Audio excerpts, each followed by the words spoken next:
Hello, my name is Meghan Urbanski, and I will be talking about Ehlers-Danlos syndrome. This is a group of 13 genetic connective tissue disorders, and I've listed the different types below. Hypermobile is the most common type.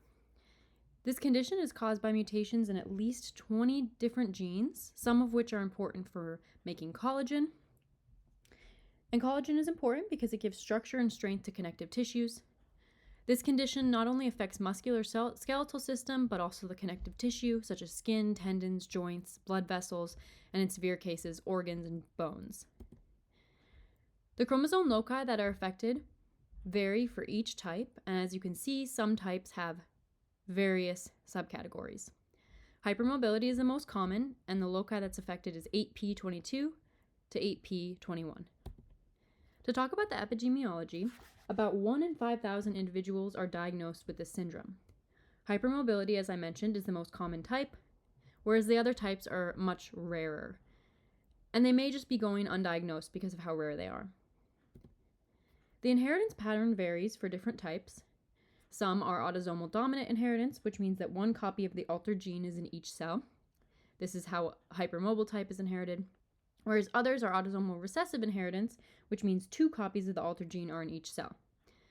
It can be inherited from one parent or both parents, but if an individual has it, they have the type that their parent has.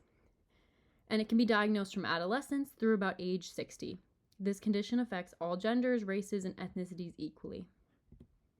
The signs and the symptoms are usually hypermobile joints, which means that someone is overly flexible. Their joints can be unstable, painful, and have a clicking sound. Skin is usually stretchy, fragile, and it's easy to break and bruise it. Some other symptoms that aren't as common are more fragile blood vessels, chronic fatigue, heartburn, constipation, and dizziness.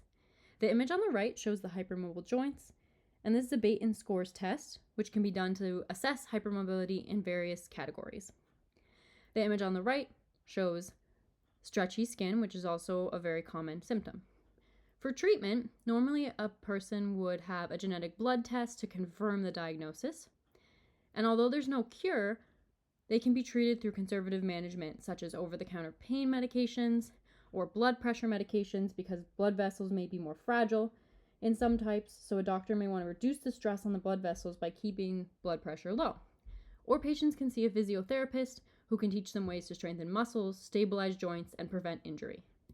For my images, first on the left, I have an image of a deletion in the C4 locus, which is commonly associated with Ehlers-Danlos syndrome. So as you see at the top, this is the normal locus, but when the C4b is deleted on the bottom, this is what's common to be seen in Ehlers-Danlos syndrome. And then on the right, here are some treatment methods, as I discussed. A genetic blood test would commonly be done, and then patients can see a genetic counselor to discuss their disease and how it may be passed on to children.